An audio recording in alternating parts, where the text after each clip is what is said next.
جب میں جھکا ہوا تھا، آپ نے دیکھا ہوگا جب میں اپنے آپ کو وہ گارڈ کرنے کی کوشش کر رہا تھا تو ایک بندہ جس نے وہ چادر پہنی ہوئی تھی اس نے ایک ہاتھ سے ایک شارپ سا امپلیمنٹ تھا جو کہ اپنے پاس آن کیا اس بندے کو جس نے کہ فائنلی وہ میرے اوپر اٹیک کیا. تو وہ ایک امپلیمنٹ تھا، براؤنش کلر کا امپلیمنٹ تھا، اس میں لائک دیٹ ریزرس تھے اور وہ شارپ ایج تھا جس سے ہوا. اور ڈاکٹر نے بھی اس کا جو فضائیہ میں انہوں نے کیا جو اس ڈاکٹر سے بھی آپ بے شک رپورٹ کی کاپی لے سکتے ہیں، انہوں نے بھی یہ کہا کہ شارپ ایج ویپن تھا، it was not a blade. ہم بھاگے نہیں، ہم جھکے نہیں، ہم نہ ڈریں گے، نہ بھاگیں گے، نہ جھکیں گے، اور نہ ہی فرد واحد کی آمریت قبول کریں گے. Under no circumstances we will legitimise this dictatorship. Us dictatorship کو ہم لڑیں گے، اس کے خلاف لڑیں گے اور اس کو ختم کریں گے. میں وہاں سے اپنی جو میں نے پریزنٹیشن کرنی تھی وہ کر کے، کیونکہ میرے پاس لوگ آئے ہوئے تھے تو آئی جسٹ اسٹیپڈ آؤٹ اور وہ میٹنگ جاری تھی، گور صاحب بیٹھے ہوئے تھے اس کو لیڈ کر رہے تھے. تو مجھے بتایا گیا ہے جی کہ پولیس والے جو ہیں وہ دفتر میں داخل ہوئے ہیں. میں نے کہا ان سے آپ لوگوں نے پتہ کیا ہے کہ ان کے پاس سرچ وارنٹ ہے یا نہیں ہے؟ انہوں نے کہا جی کہ ہم نے کہا ہے. اور سی سی پی او صاحب تھے جو لیڈ کر رہے تھے اس کنٹینجنٹ کو، انہوں نے کہا جی کہ آپ ہوتے کون ہیں ہم سے سرچ وارنٹ مانگنے والے. And so they spread out in the office, they were about 150 people جو کہ دفتر میں داخل ہوئے.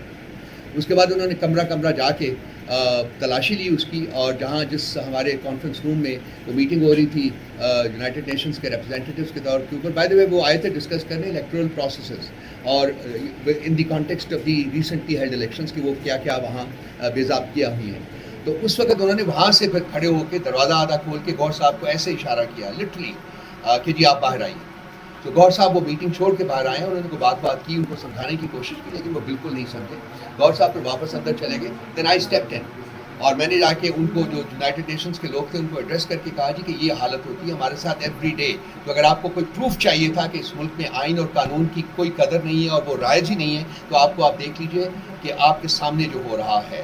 وہ انہوں نے نوٹس کیا، اس کو سارا کچھ کیا. اس کے بعد صورت میں چلا گیا. لیڈی پولیس بھی آ گئی اتنے عرصے میں، کچھ خواتین بیٹھی تھی، خان صاحب کی سسٹر بھی بیٹھی ہوئی تھی میرے پاس. تو ان کو وہ ہر کمرے میں جا کے ان لیڈی پولیس نے بھی جا کے وہ حماد اظہر کو ڈھونڈ رہے تھے. اس کے بعد جب یونائٹڈ نیشنز کا جو ڈیلیگیشن تھا جب وہ جانا چاہا، انہوں نے بائی دا وے پورے آفس کو گھیرا ہوا تھا. پولیس جو ہے پوری چاروں طرف سے انہوں نے آفس کو نہ کسی کو آنے دے رہے تھے اندر، نہ اندر آئے شخص کو باہر جانے دے رہے تھے.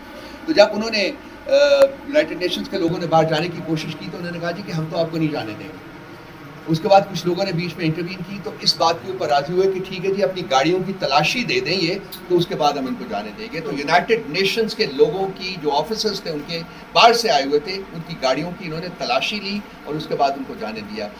اب مجھے نہیں سمجھ آتی، کوئی ہمارے دوست بیٹھے ہوئے شاید کوئی لفظ ان کے ذہن میں آتا ہو. دس از جسٹ شیئر میڈنس. میں یہ کہوں گا شیئر میڈنس. یہ لوگ نہ صرف ظالم ہیں بلکہ بے وقوف ظالم ہیں، کیونکہ آپ نے ظلم کرنا ہی تھا تو تھوڑا ویٹ کر لیتے، اقوام متحدہ کے سامنے اپنے آپ کو ننگا کیا، شرمندہ کیوں کیا. شہید کو اگر یہ اجازت ہوتی ہے کہ وہ کال کوٹھی سے لا کر اسے 4 دن وہ سپریم کورٹ میں تقریر کرتے ہیں، اپنا موقف بیان کرتے ہیں، تو پھر کیوں کر یہ ڈسکریمنیٹ کیا جا رہا ہے عمران خان کے ساتھ؟ اور اگر عمران خان کو آپ اس پر لاتے بھی ہیں، ویڈیو لنک پر لاتے بھی ہیں، تو بھی آپ اس کا جو ہے میوٹ کر دیتے ہیں. یہ کس قانون کے تحت آپ نے، کس ڈپلیسٹی میں آپ نے میوٹ کیا اس کو؟ تو میں یہ بنتی کرتا ہوں اور توقع کرتا ہوں سپریم کورٹ سے کہ وہ انہیں طلب کریں گے اور یہ تاریخی کتاب ہوگا. آپ دیکھیں گے، قوم اور ملک دیکھے گی اس کو کہ کس انداز سے اس ملک پر جو ہے ان قوتوں نے جو ہے غلبہ اور قبضہ کیا ہوا ہے، اور وہ عوام کی جو ہے زبان بتائیں گے عوام کے ساتھ ظلم اور زیادتی، اور عوام کو وہ حقیقی آزادی انشاءاللہ دلا کر رہیں گے. اور میں دوبارہ دیگر آپ پر جو حملہ ہوا ہے اس کی شدید مذمت کرتا ہوں. یہ فسطائیت کی انتہا ہے جو کی گئی ہے. یہ اگر سمجھتے ہیں اس سے رؤوف حسن کو، یہ یا پاکستان تحریک انصاف اس سے دب جائے گی، خائف ہو جائے گی، گھروں میں بیٹھ جائیں گے، تو یہ غلط فہمی میں ہیں. اور انشاءاللہ ان چیزوں کا احاطہ ضرور ہوگا. تاریخ میں تو رقم کر دیا گیا ہے، لیکن ہم آپ کے ساتھ ہیں. ہم جو ہے ہر ظلم کے خلاف ہیں، اور انشاءاللہ اللہ تعالیٰ بھی جو ہے گواہ ہے اس ظلم کا، اور انسان ہم اس دنیا میں بھی انشاءاللہ کیفر کردار تک انہیں پہنچانے کی کوشش. جو سی ڈی اے نے کہا ہے کہ 3 ہم غیر قانونی تعمیر کے 3 نوٹس دیے، جبکہ محلے داروں کی درخواست بھی انہوں نے میڈیا کو شیئر کی ہے کہ کہ وہ مولانا بڑے پریشان تھے ہیں بلکہ. تو آپ بتائیں کہ آپ لوگوں نے کوئی اس کے آپ کو نوٹس ملا کسی لیے؟